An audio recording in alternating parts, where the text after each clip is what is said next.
our moment to lift your name. This is our time. This is our place. This is our moment to lift your name. Oh, this is our time. This is our place. This is our moment to lift your name. Oh, this is our time. This is our place. This is our moment to lift your name.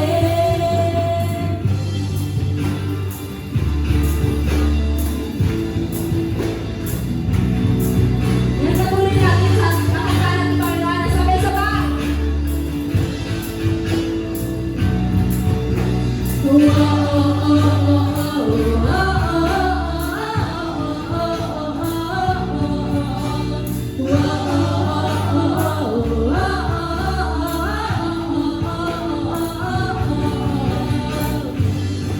will be the best time of our lives as we carry on down again.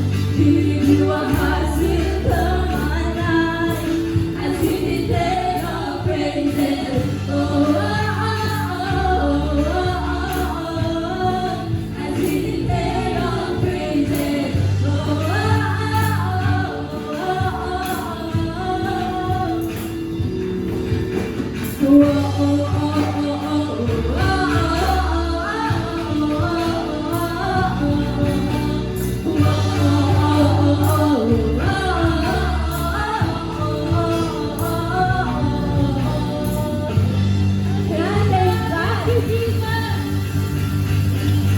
Ayan, sobrang feel love ko.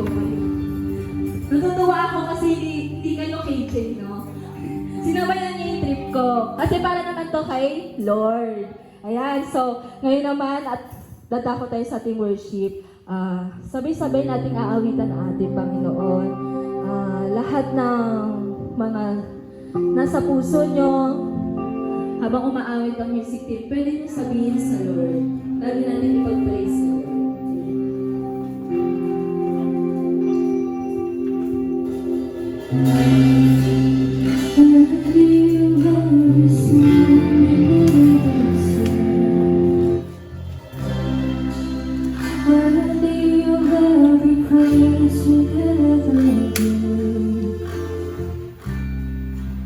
Worthy of every breath we could ever breathe. We live for you. We live for you. In Jesus' name.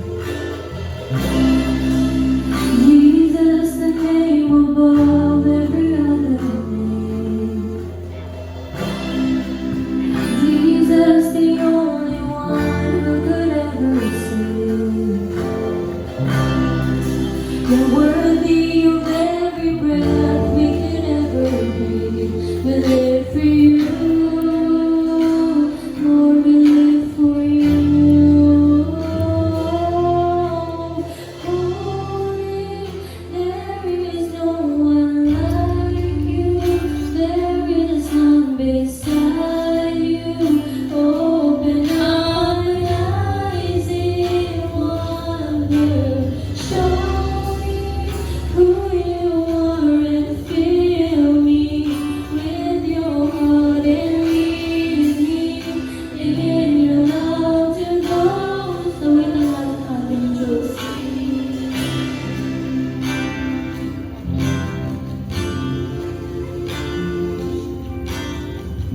Sabay-sabay natin awitin, you are worthy.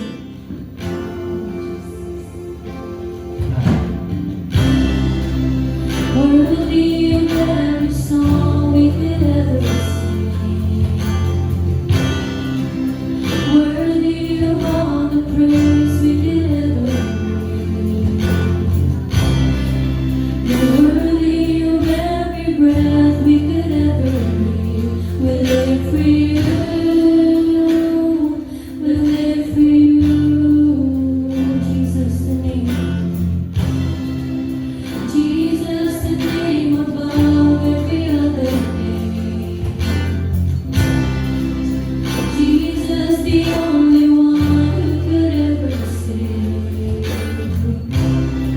You're worthy of every breath we could ever breathe. We live for you.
Sabay-sabay natin ang awitin ng ating Diyos. Let's sing, I will build my life.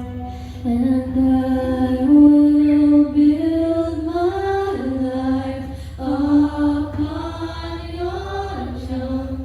It is a firm foundation, and I will put my trust in you alone. And I will Lakasan natin ang ating boses. And I will build my life upon your love. It is a firm foundation, and I will put my trust in you alone. And I will not be shaken. And I will build my life upon your love. It is a firm foundation, and I will put my trust in you alone. And let's sing holy.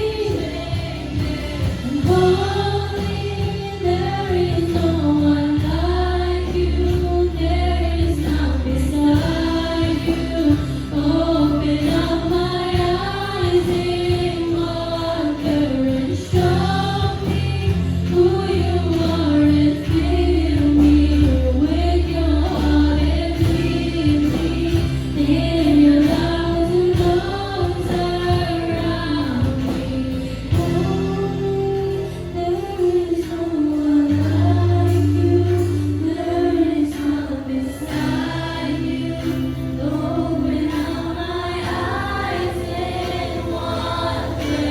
Show me who you are, and fill me with your heart and lead me in your arms and arms around me. Hallelujah, Jesus. Patuloy natin awitan ang ating Diyos. Let's welcome the presence of our Lord.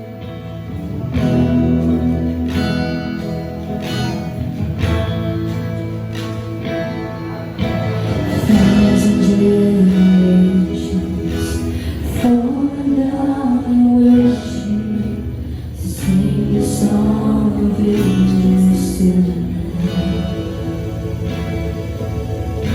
And no one come before us, and no one will begin. We'll sing the song of ages still. Let's sing your name. Your name is the highest. Your name is the greatest. Your name stands above them all. Above all thrones and dominions, all powers and positions. Your name stands above them. Angels cry, and the angels cry.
sing your name.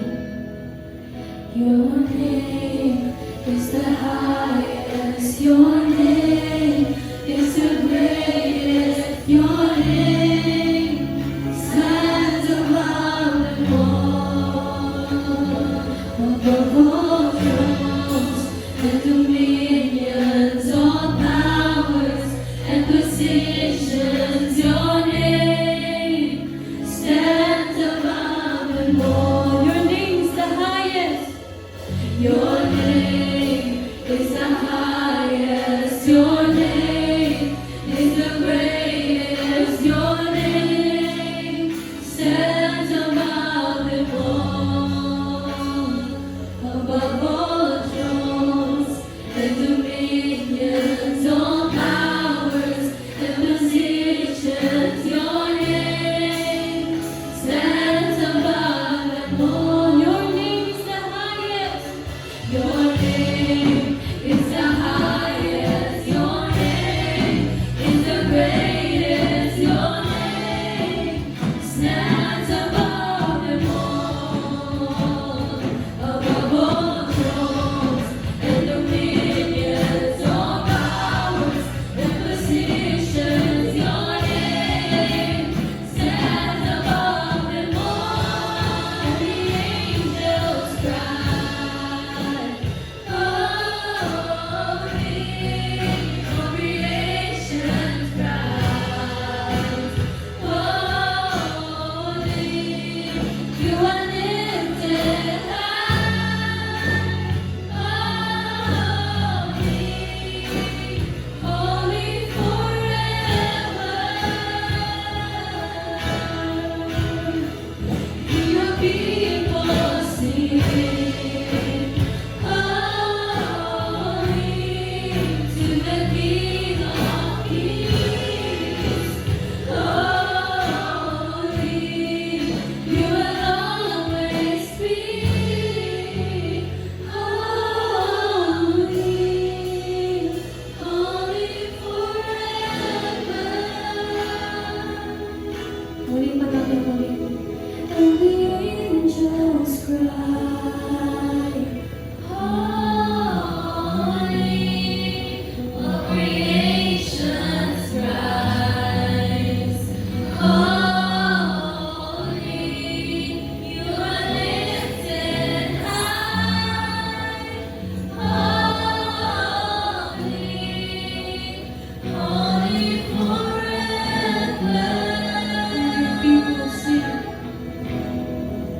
Your people sing, holy to the King of Kings. Holy, you will always be. Holy, holy forever. You will always be. Holy, holy forever. You will always be. Holy, holy forever. Hallelujah! Palakpakan natin ang ating Diyos na buhay!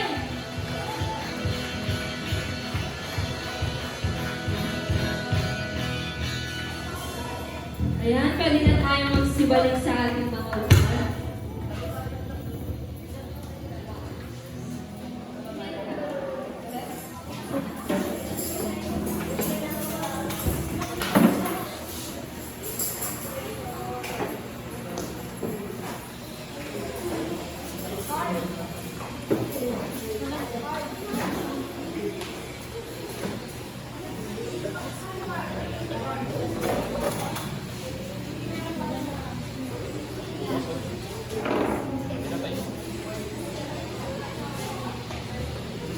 Ayan. Ayan, ulitin ko ha. Yung mga upuan sa harapan, occupy natin. Ayan. Ayan po. Bago tayo dumako sa mahalagang gawain, nais ko kayong tanongin, masaya ba? Masarap ba sa feeling? Masaya ba? Kasi kanina habang umaawit tayo, sobrang saya ng puso ko kasi narinig ko kayong umaawit. Tapos sabay-sabay natin pinapapurihan si Lord. And sana magtuloy-tuloy ito. And makita namin ulit kayo dito sa bahay-sambahan ng ating Panginoon. Ayan. Bago tayo dumako, bago natin tawagin na magbibigay na mag-share siya ng salita ng Lord. Basahin ko lang yung mga sinulat doon. Ang cute naman ang sulat na to. Ayan, wait lang Bago ko basahin pala, pwede kayong maglagay ng mga gusto niyo sabihin doon. Kung may gusto kayong sabihin sa mga kasama niyo but hindi niyo kayang sabihin personally, pwede niyo ilagay doon and anonymous yung pagbasa natin. And meron din doon nakalagay thankful to God because pwede niyo yung sundan, tapos babasahin natin dito. Ayos lang ba? Yan. Ayos lang ba? Amen. Ayan. So, basahin ko muna yung una. Sabi dito, answered prayer is the best answer. Totoo. Di ba? Pag nananalangin tayo sa Panginoon, di ba? Minsan, may panalangin ako. Ano lang natin? Katulad ng, Lord, gusto ko ng ganito, kaso parang hindi kaya nila mama. Lord, gusto ko mag-aral sa ganito, kaso parang hindi kaya ng budget, parang kailangan ko pa mag-sacrifice. But you know guys, yung mga prayer natin, lalo na kapag tinataas talaga natin yun sa Panginoon, hindi natin napapansin, sinasagot tayo ng Panginoon. Katulad ko, ang gusto kong mangyari sa buhay ko, ang pangarap ko is maging teacher talaga. Ang problema, ayoko ng bar exam. Parang kinakabahan ako. So, inisip ko yung second choice ko na flight attendant. And parang nagdadalawang isip ako kasi sinong gagastos? Hindi kaya ng parents ko. And thank God kasi pinag-pray ko talaga siya na Lord, baka hindi talaga para sa akin to. Magti-teacher na lang ako ulit. Gagawin ko lahat para mag-bar exam. Pero tuwag-tuwa ako kasi nung sinabi ko sa mama ko na, Ma, gusto ko mag-ganito, sabi niya, sige lang. Habang buhay pa ako, ibibigay ko sa iyo kung anong gusto mo. And isa yun sa pinagpapasalamat ko kay Lord. Kasi lahat ng mga prayers ko, tinutupad niya. Hindi man sabihin natin, may tatlo kasing sagot dyan Number 1, no. Number 2, yes. Or mag-wait ka pa. Pero ano niya yung wait na yan?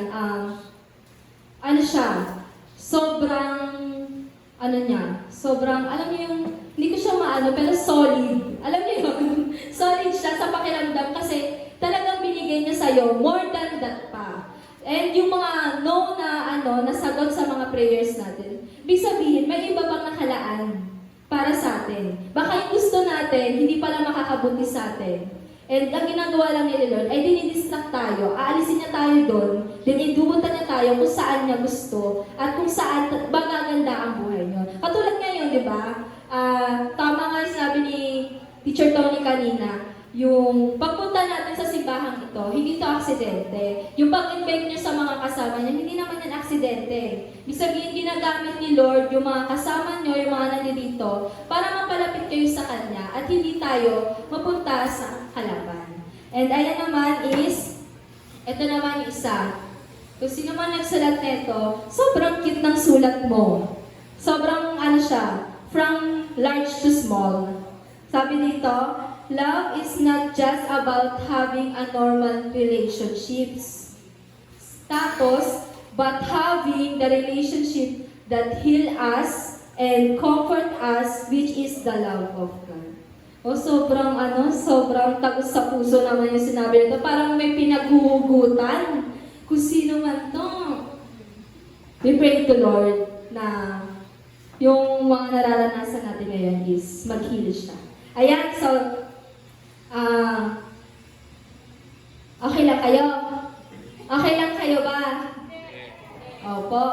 Ayan. So, ayan, bago natin tawagin si Pastor Russell. Ay, Pastor. Brother Russell. Kasi siya po ang youth pastor namin. And, gusto ko lang gusto ko bumaba kaso wala kasi. Buti na lang wala, no? Kasi lalapit ako, tapos magtatanong ako. Buti na lang, no? Pwede naman. Pwede daw. Amen ba? Nahihiya sila. Alam mo yung nahihiya na dito sila eh. Pero gusto ko pumunta dito. Gusto ko kayong tanongin. Grace? Wala talaga. Total mahaba naman pala yung wire na to. Hindi ko sila mapupuntahan dito dahil mahihiya sila. Ang gagawin natin, bababa tayo. Wait lang. Medyo traffic.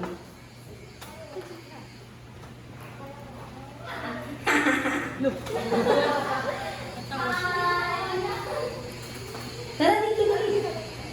Ay, gusto ko to. Katabi ko to kanina. Tara. Ano pangalan mo? Chris Lane. Grace Lane? Grace Lane. Ano? Ilang taon ka na?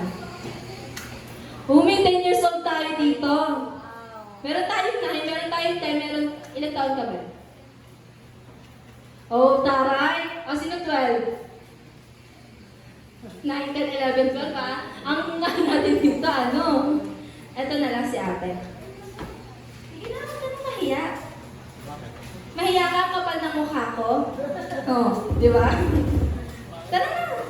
Ayaw niya. Ito na lang. Ang jolly girl natin na si Riley.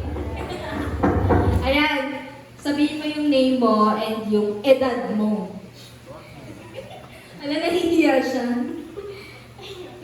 Hindi ka mahihiya. No, kahit yung name mo lang. I'm Riley. My age is 9 years old. Riley, kumusta naman yung praise and worship natin? Anong na-feel mo? Good. Well, good! Something good. Ayan, ngayon. May gusto ka bang sabihin? Wala man dito. About sa love. May gusto ka bang sabihin? No, I don't speak in English. Diba? Mali-mali, diba?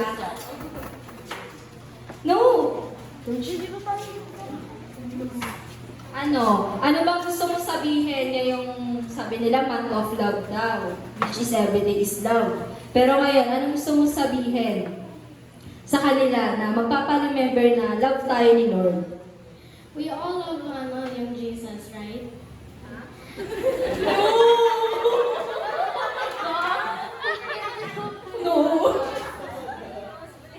No. Don't English me, English them.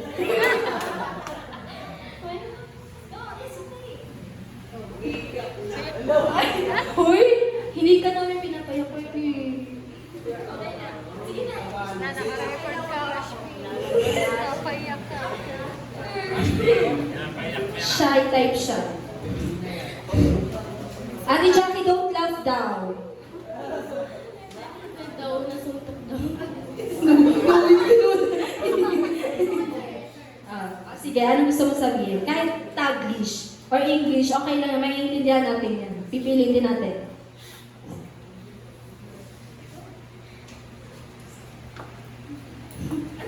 Nahiya siya. Sige, ano na lang yung memory verse natin last time?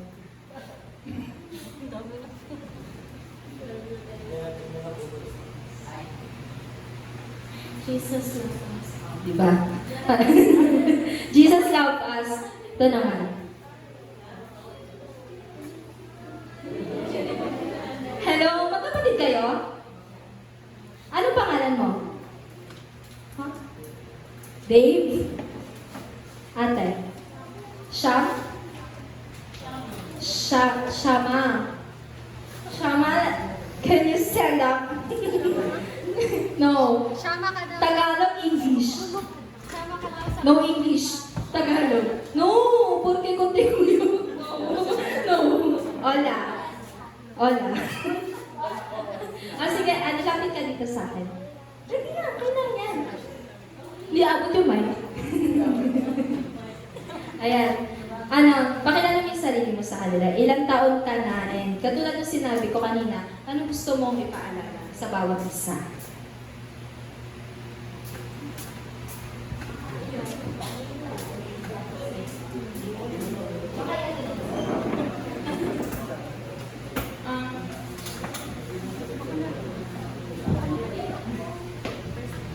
My name is Shama Praisco and I'm 15 years old.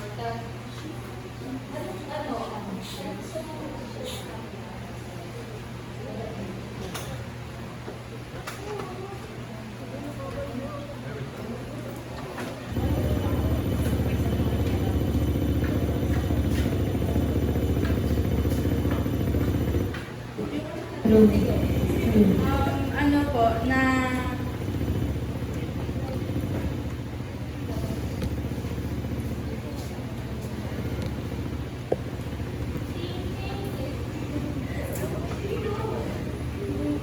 kung ano na lang po, na kung may problema po tayo, pwede po tayong pumunta kay Lord, mag-pray po, and mag-ask po tayo ng guidance sa Kanya para po maalagpasan natin yung problem na nararanasan natin. Thank you. Diba? Tama.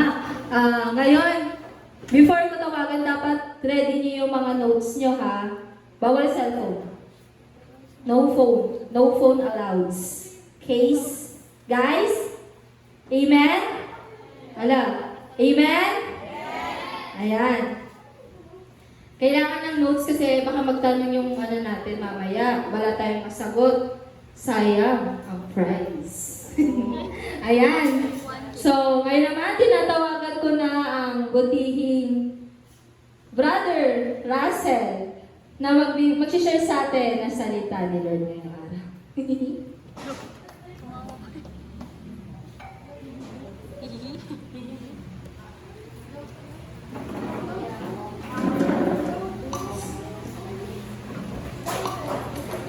Sige, pray muna tayo. Ngayon ko po tayo na. Yes, Father God, maraming salamat po, Lord, sa araw ito na ibigay niyo sa amin lahat, Father God. This day, full of love, Father God. Na ipakita namin sa inyo that you have shown us for the remaining of our lives, O Father God. Yes, O Lord, sa inyo po lahat na binibigay namin, O Father God, that this day, may you clear our hearts and our minds, O Father God, na ikaw lang po ang pumasok sa puso at isipan namin, and may you fill this place with the Holy Spirit, O Father God. We praise you, we glorify your name. In the mighty name of Jesus, we pray. Amen. Yes. Good afternoon po sa lahat. Ang month ng pag-ibig daw, the month of love. No, kamusta naman po ang Valentine's natin lahat? Masaya? Masaya ba ang Valentine's natin lahat? Umuulan ng Valentine's eh. Nung narinig ko sa mga single, mga sinasabi, deserve. Deserve daw. Umuulan ng Valentine's. Yung iba may pasok. Pero, kamusta nga ba ang Valentine's? Kasi di ba ang Valentine's, pinortray nila as a month para sa mga couples, di ba? Sa mga relationship nila. Pero, dapat ang Valentine's is pagmamahal sa lahat. Hindi lang sa ka-relationship natin, yung mga couples, pero sa mga kaibigan, mas lalong important sa family. At ang pinaka-importante, syempre, yung pagmamahal natin kay Lord. So, hindi naman ganun kahaba yung tatakan natin ngayon. Ang gusto ko lang i-ano natin ngayon sa puso't isipan natin is ano nga ba talaga yung love. Diba? Kasi, love is, diba sabi nila, love is a very powerful thing. Kasi, syempre, hindi lang yung sa puso natin, kasi pati yung sa pag-iisip natin, di ba, naapektuhan, lalo na. Tapos, kung ano pa talaga ang love sa ating mga Kristiyano. At kung ano nga ba ang love na naibibigay sa atin ni Lord. So, ang itatakan natin ngayon, di ba, that love is more than just a feeling. Kasi sa ngayong generation, lalo na ngayong generation, pinaportray ng mga tao, ng mga kabataan, that love is something that we feel. No, kasi yung feelings mo towards that tao, na kapag hindi mo na nararamdaman yung kilig, or hindi mo na nararamdaman yung pagmamahal na yun, wala na. Ibig sabihin, wala na. Porket yung sinasabi nila we've outgrown each other, o yung na-fall out ka sa love. Ibig sabihin ba nun na wala na? Na dapat bang itigil na? So, yun yung itatakan natin ngayon. Na kung ano bang klaseng love ang kailangan natin isa buhay mga Kristiyano at yung love na naibibigay sa atin ni Lord. So yun, sabi nga kanina, di ba? Take note kasi may mga questions, follow-up questions mamaya. Tsaka baka may premyo. Kaya makinig tayo. So ang verse na to, ang starting verse natin, our opening verse, is yung John 15:13. Which says that greater love has no one than this, to lay down one's life for one's friends. Ano ba ibig sabihin nun? Diba? It means that to put others above your needs. Yung uunahin natin, no, yung kailangan ng mga mahal natin, no, ahead of ours. No? This shows that love is more than just a feeling. That love needs sacrifice. Na kailangan may binibigay tayo. No? Tulad ng ginawa ni Jesus sa atin. Di ba? The Lord gave His life for us. No? Because He loves us. So yun yung ano nito, that to emphasize that love is more than just emotion. Love is more than just yung kung ano yung nararamdaman mo, yung pagkilig mo, yung nakikita mo. Rather, love is what you can give. Diba? Love is what you can do for that person. Regardless of the fact na nakikita nila yung sacrifice na binibigay mo. Yun yung importante. Na loving is not something you spontaneously feel. Diba? You think of it as irrational feeling. Pero love is what we do in spite of what we feel. Kahit masakit, diba? Kahit gulong-gulo ka, mahal mo pa rin. Tulad lang ng ginawa sa atin ni God, ni Jesus, diba? Sa sobrang pagmamahal niya sa atin, He came down sa mundong ito. He lived like us, suffered like us, and He died for us. Di ba? Saan tayo makakahanap ng ganung pagmamahal? Pero yun yung sinasabi ni God sa atin eh. Yung ni Lord that we find that kind of love and we give that kind of love. Because love is sacrificial. No, hindi natin siya pwedeng i-base sa nararamdaman lang, sa emotions. Because it is way beyond that. So, starting this, tulad ng sabi ko kanina, that maraming kabataan ngayon, this generation especially, defines love as a feeling. Na kapag, they define it as a thing, na parang pag wala na, alis na lang sila. Na pag wala na yung nararamdaman nila na yun yung ano nila na parang itigil na. Pero ano ba sinabi ng Bible? The Bible teaches something different, something deeper, beyond what this generation thinks it is. Diba? Because love is not just something we feel, love is what we choose. And love is what we do. Kahit mahirap, kahit masakit, gagawin pa rin natin. Sabi sa Matthew 7:21, Jesus reminds us that not everyone who says or calls to Him, Lord, Lord, truly follows Him. Because Christianity is not just words. Ganun din sa pag-ibig, di ba? Hindi naman puro salita lang. Hindi Hindi ka pwedeng puro salita lang. Kailangan ng ma-action din tayo. In accordance naman, sa pagiging Kristiyano natin, hindi pwedeng puro salita lang tayo. Because Christianity is not just words, rather it is obedience. Pagsunod.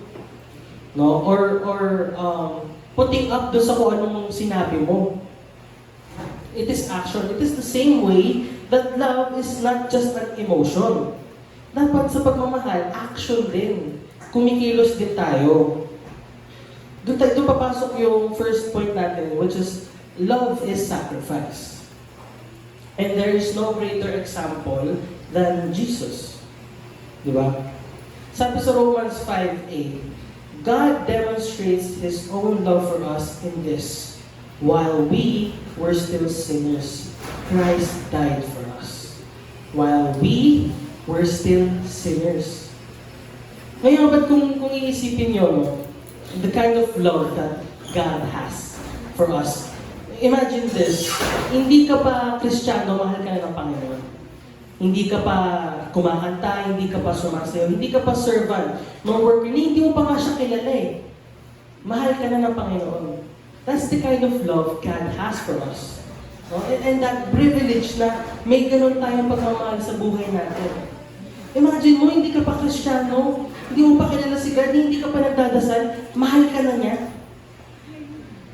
Saka makakita ng ganung pagmamahal, that kind of unconditional love. Wala ka pa ginagawa, mahal ka na. Napakamakasalanan mong tao, yet He died for you. He suffered for you. He cried out to His Father. Nung nasa cross siya, saying, Father, forgive them. Diba?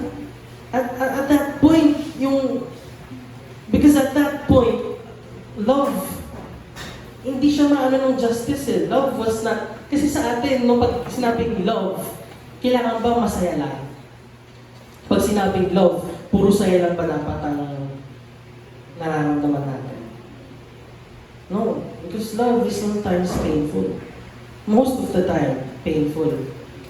I'm not saying physically painful ha. Ibang painful yun, pag physical na. Pag binugbog ka ng jowa mo, ng boyfriend mo binugbog ka, o kaya girlfriend mo binugbog ka. Tapos sasabihin sa'yo, kaya ko lang naman nagawa yun kasi mahal kita eh. Love ba yun? Magulang yan. Binugbog. No, hindi ganong love ha. No, but spiritually, mentally, no, mental pain. No, yung ganong sakit.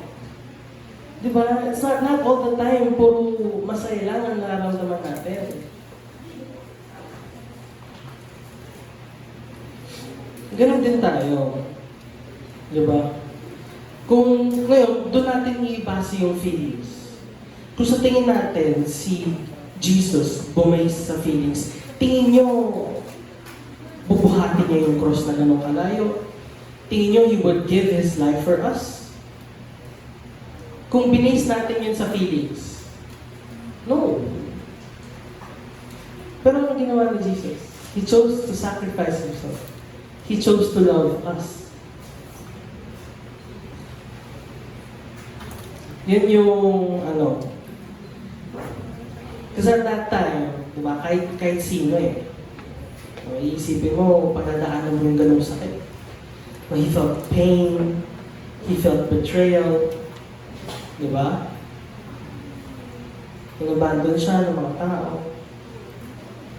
Pero he chose love. He chose sacrifice. Yun yung gustong i-point out sa atin ni God. As Christians, dapat yung pagmamahal natin sacrificial. We'll get into that later, kung ano bang klaseng love ang dapat na inaano natin sa buhay natin mga Kristiyano. Or as a human. Diba? Human with ethical thinking. Yung second point natin, that love costs something. Sa pagmamahal, kailangan may binibigay din tayo. Hindi pwedeng tanggap lang tayo ng tanggap. Kasi ang totoong pagmamahal, no, mawawala dapat dyan, ibibigay mo dapat. Real love costs your pride. Real love costs your comfort. Real love costs your time and your preferences. Once na pumasok ka sa relationship, lahat yan dapat na ibibigay mo. Unang-una yung pride. Siyempre, tatanggalin natin yan. Second is your time. Siyempre, dapat nabibigay tayo ng time sa isa't isa. Right?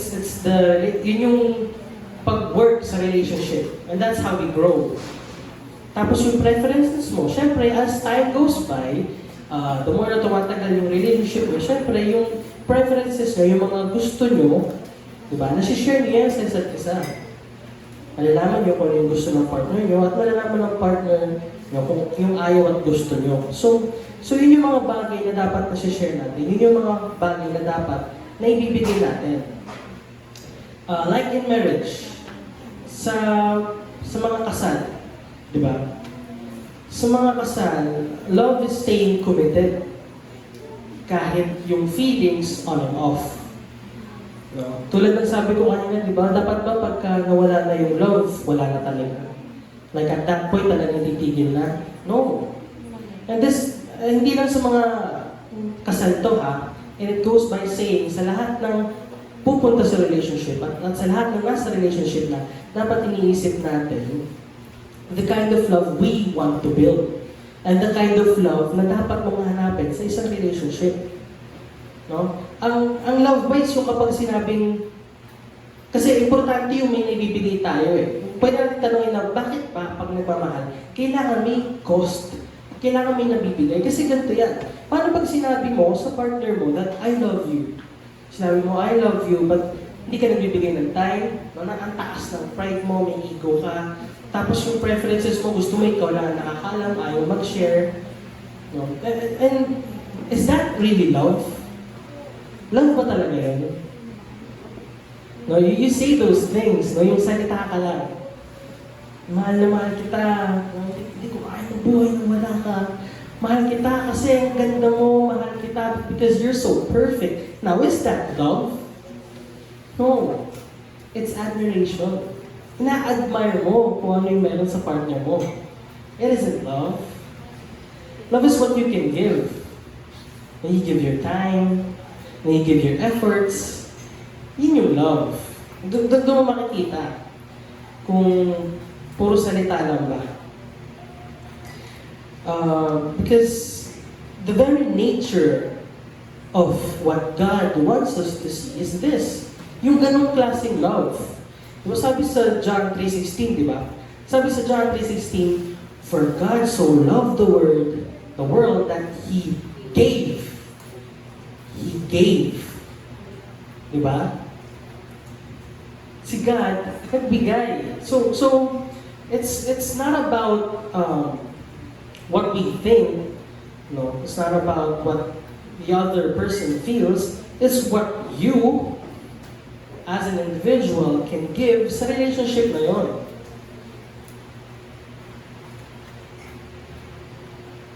Because it decides what kind of relationship the two of you want to build.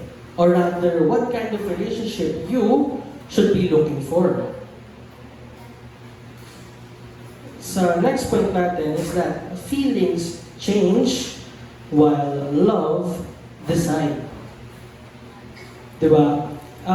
By this, I mean that feelings change kasi one day, pwedeng na-appreciate mo siya, then the other, magbabago yun, mawawala.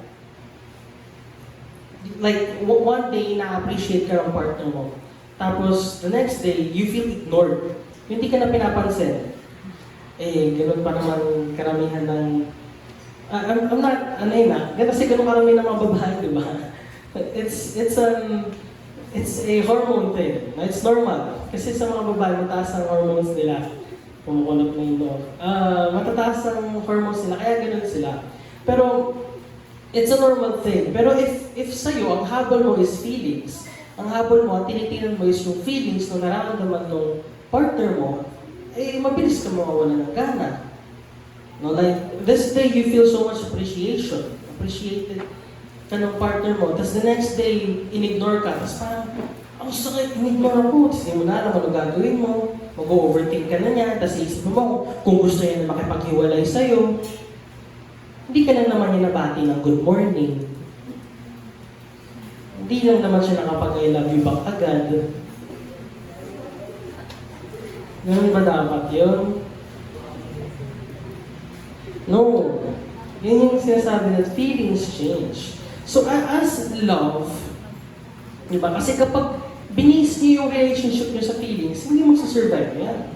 Hindi yan magtatagal. Di ba? The Bible says in 1 Corinthians, ito yung pinaka, sa love, di ba? The Bible goes around this, says that 1 Corinthians 13:4-7 says, di ba? Love is patient. Love is kind. It does not envy, it does not boast, it keeps no records of wrongs. Notice the powerful thing about that message, diba? It says that love is patient, that love is kind.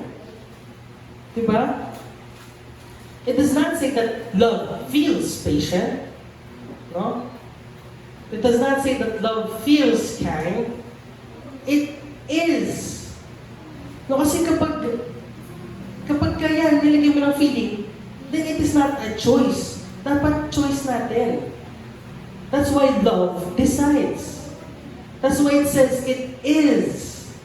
Diba? God declared that love is patient. God declared that love is kind. And it is supposed to be our choice, to fulfill that part in a relationship.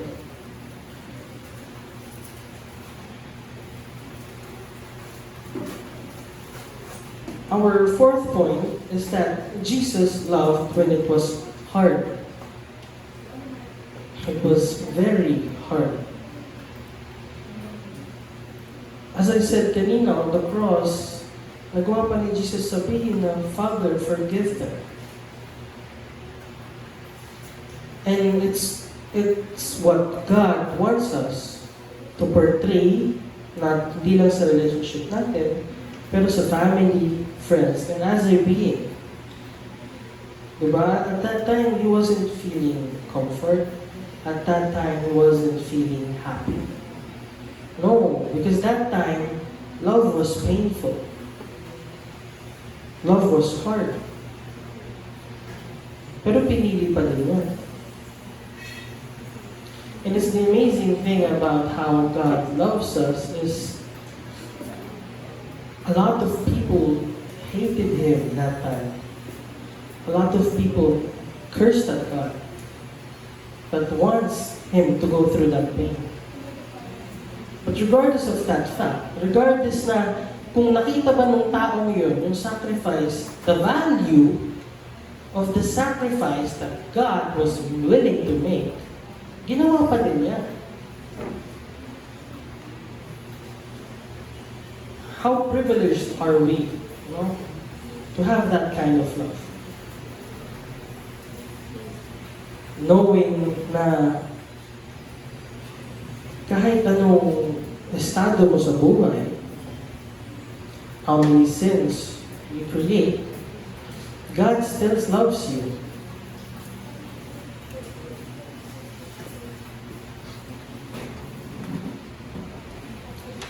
That He still loves you, regardless of that fact. Kaya ba natin yun? Can we love someone? Can we sacrifice? Can we create a sacrifice regardless of the fact that the other person sees the value of that sacrifice that you are willing to make? Kaya ba natin gawin yun? Mahirap, di ba? Ang hirap. Pero ganun yung love na kahit walang nakakakita, na kahit hindi alam nung taong yun, yung pinagdaanan mo, dapat sa atin, bigay pa din. Because it's what God did. And we, as His children, are supposed to love like God. We are supposed to choose love under any circumstance. Kahit sobrang hirap. kahit na tinalikuran ka ng mga taong kilala mo, kahit na pinagtatawanan ka, kahit na sinasaktan ka na, we are supposed to choose love. Bakit? Now, many of you may think it's unfair. Many of you may think it's unfair kasi sinaktan ka eh. Pinagtawanan ka, tinalikuran ka, iiwan ka. And I'm supposed to love them back. It's unfair, no? You would think it's unfair, pero kasi it wouldn't make a difference. Walang magbabago kung ibabalik mo yung hatred sa kanila. No, because you're at this level where you're working for God, no? You're praying, you're glorifying His name, tapos masaktan ka ng ganun. Now we choose to get revenge or get even. I know it's unfair that na kailangan nating mahalin yung mga tao na nakal sa atin. But it is a fact because God did it so, di ba? That time nasaktan siya, but He still chose to love. Now as His children, ganun din dapat tayo. Masakit, mahirap, but we forgive. We love, forgive and love under any circumstance. Yun ang dapat lagi nasa isip natin.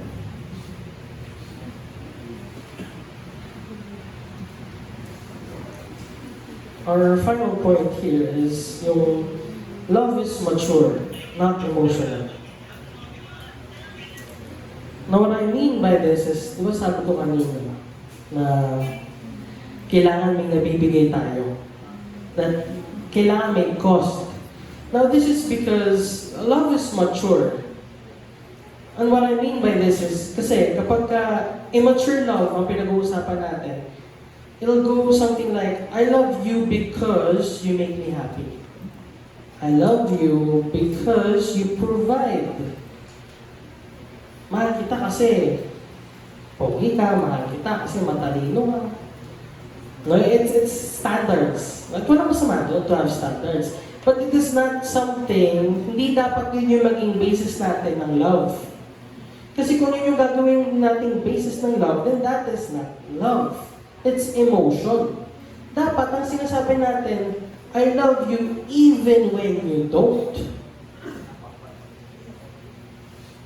Diba? Yun yung dapat yung basis ng love natin. Mahal kita kahit hindi ka ganito. Mahal kita kahit ganito pa lang tayo. Mahal kita kahit pangit ka. Yun yung dapat maging basis ng love natin. No? It's mature love. Kasi kung yun yung mga hahanapin natin sa tao, then it's not love. Kung may hinahanap tayo, no, don't get it mixed up with standards, ha? Kasi ang standards, it's what you want. No? Yun yung, syempre, lahat tayo may standards. Pero kasi pag pinag-usapan natin is mature love, yung standards mo, mawawala yan. May isip mo, o mararamdaman mo na, mahal ko yung tao yun, kahit na, hindi siya kasi. Mahal ko siya kasi ganito. Mahal ko siya kasi ganyan. Kasi gano'n tayo mahalin ni Lord eh. Diba? His love is not seasonal. No. His love is a promise. No? His love is yung bond, yung promise na binigay sa atin ni Lord. No? Ganun niya ipakita yung love niya eh. Eh kung ganun si God, paano yan? Paano tayo? Kung ganun i-base ni God yung love niya. No, tayo na sinners. Tayo na makasalanan. God knows us kahit na ganun tayo. So we need to base our love sa mga ganung bagay, no? Sa hindi kasi ma-explain. Kasi ganun yung love eh, no? Titingnan natin, no, matatanong natin sa sarili natin. Kasi this world says, follow your heart. Sundan natin kung ano sinasabi ng puso natin. But the Bible says, in Jeremiah 17:9, that the heart can be deceitful.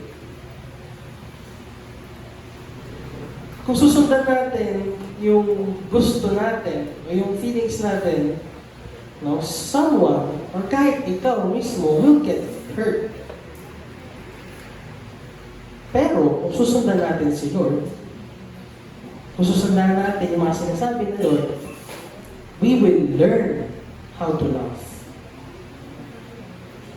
And you will learn that you've been receiving that kind of love, no, even the day you were born. Hindi ka pa napapanganak.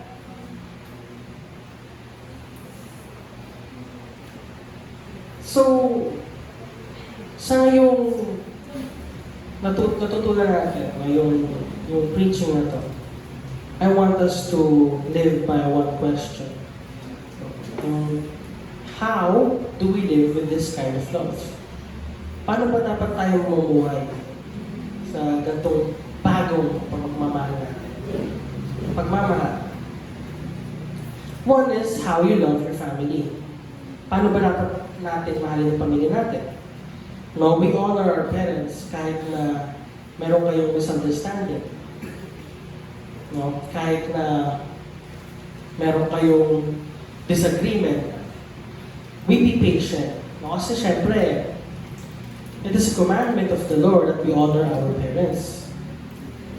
So kahit may disagreement dyan, kahit may hindi kayo pagkasunduan, we still honor them. So that's the kind of love that we show our family. Ganun din sa mga kapatid natin, no? sa mga bunso at sa mga matatanda, mga panganay dyan, no? we guide our siblings and we follow our older siblings. Pero siguro alam naman natin, no, kapag kayong mga matatanda yung sa follow utos ng utos. No, iba naman yun. Second is yung love natin sa church. Especially our love sa church. Dapat tayo, we serve kahit na walang nakatingin. Kahit walang nakakakita. Because remember, the Lord sees what you are doing. And the Lord acknowledges it kahit na walang nakakakita. And yun pa yung goal natin na makita tayo ng tao. Remember, being a Christian is not a performance. Hindi dapat yun yung goal natin, yung maging performative. No, kasi hindi naman tinitingnan nila kung gaano kaganda kumanta eh. Hindi tinitingnan nila kung gaano kagaling sumayaw. No, He sees your heart. Yun yung tinitingnan ni Lord.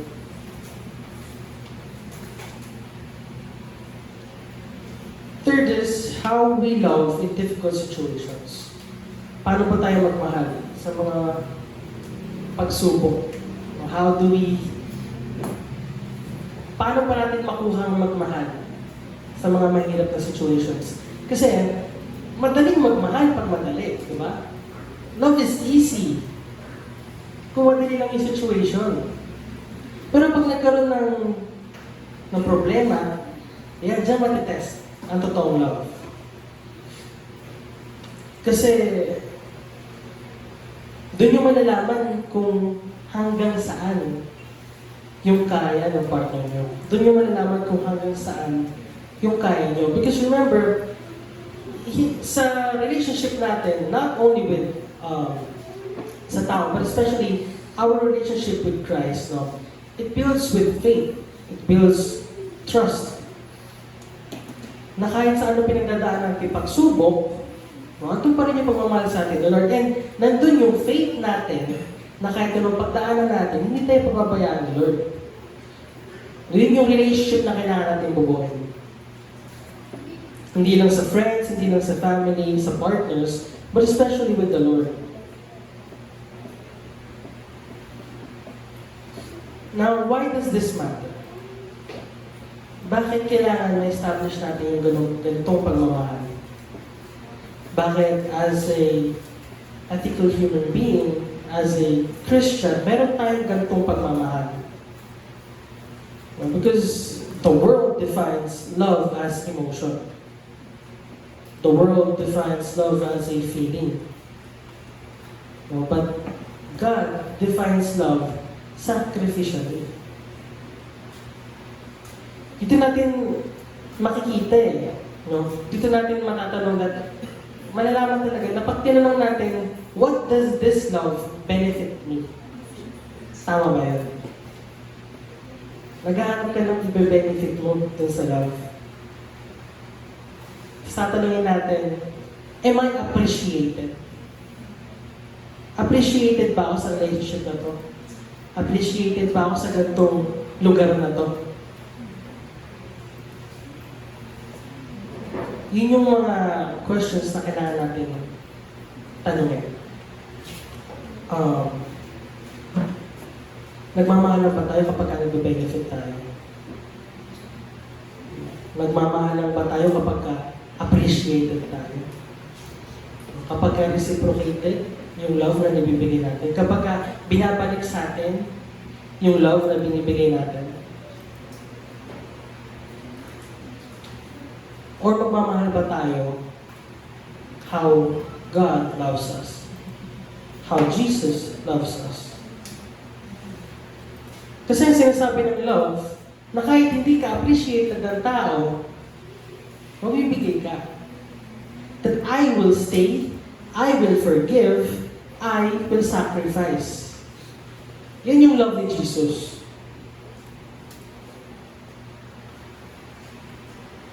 Yung pagsusundin natin, yan dapat. Yan ang dapat nasa puso natin. And that we remember that love is not butterflies. Hindi lang puro kilig ang love. That love is not a mood. Hindi lang yung pag nararamdaman mo at the moment. And love is not convenience. Yung pag-convenient lang sa'yo yung pagmamahal. No. Very important. Love is sacrifice. Love is commitment. Love is obedience even when it is hard. At lagi dapat natin iisipin, the greatest example for this kind of love is Jesus.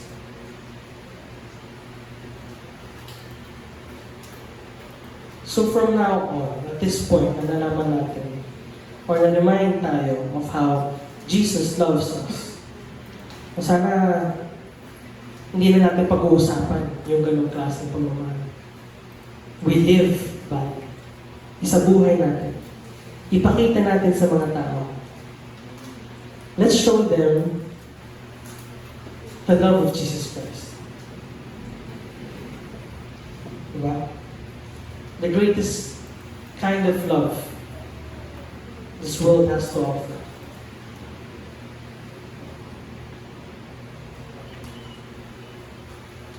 So ayun. That this month of love, we know kung ano ba talaga ang tunay na pagmamahal at kung paano ba talaga magmahal. We live by it. Hindi na natin pag-uusapan, pero ipapakita natin sa mga tao. Diba? How God loves us. The love of Jesus Christ.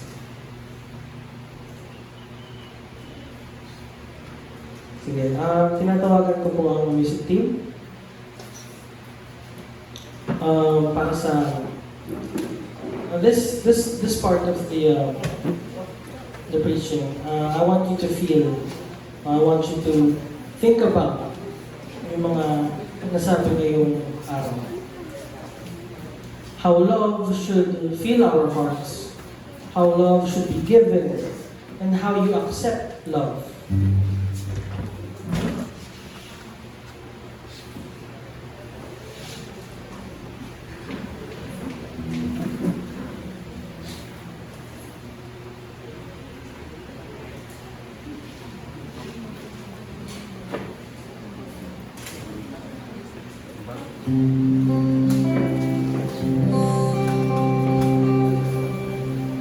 Every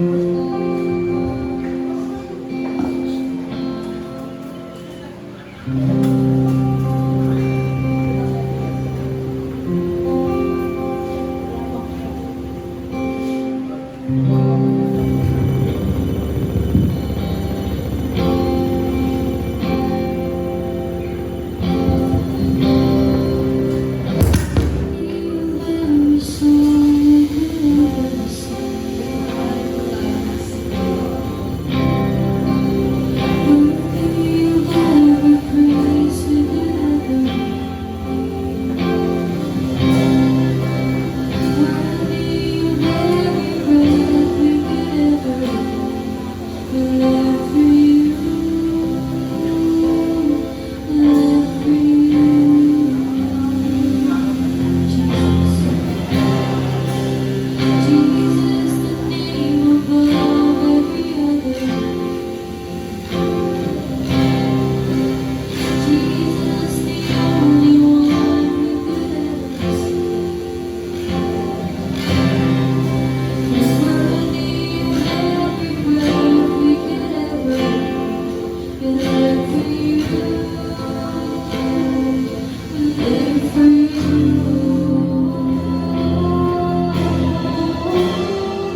to learn about love, to learn how you loved us, O Father God.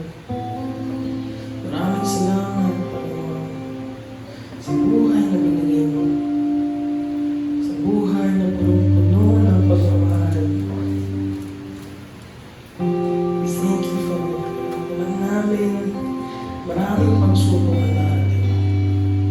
But with this, Father, with this kind of love, itong pagmamahal mo na ito, isa sa buhay namin, ikakalat namin, makita ng lahat kung paano ka magmahal. How you loved us, how you gave your life that day. Now we know, Lord God, that that day, love wasn't forgiven. Love was painful. And love was hard. And we know, Father God, beyond those things, pinili mo pa rin mahalin kami. Pinili mo pa rin ibigay ang buhay mo sa amin. Kahit makasalanan kami. Kahit ano, Father God, you chose to love us. And now, Father God, with this in our minds, open our hearts, O Father, that we are able to love like you. We are able to give that kind of sacrifice. That we are able to provide your love to people, Father God. Yes, Lord, we thank you for this day. You opened our hearts, that you cleared our minds, and you blessed our lives. We thank you, Father, for your love, your mercy, your kindness, O Father. And we live by this, O Father. We live to love like you, to forgive like you, O Father God, and to be kind like you. And this day, this month of love, we learn, O Father, how good you are. Yes, Father God, we thank you, O Lord. We glorify in the mighty name of Jesus. Ang lahat ng anak ng Diyos sumigaw ng Amen.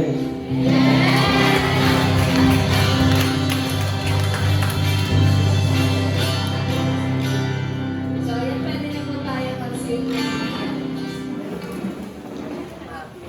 Ayan.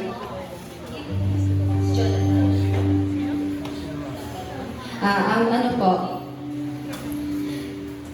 before tayong mag-proceed sa mga special numbers and especially sa game natin, may natutunan po ba tayo sa mga sinabi ni Brother Russell kanina? Ayan, sana kahit hindi ko kayo nakita naglabas ng ballpen or kahit ano, sana nasa utak niyo pa rin para pag nagtanong siya mamaya, may maisasagot tayo. Amen? Amen. Ayan, tayo naman ay dadako sa mga tanong na inihanda ni Brother Russell.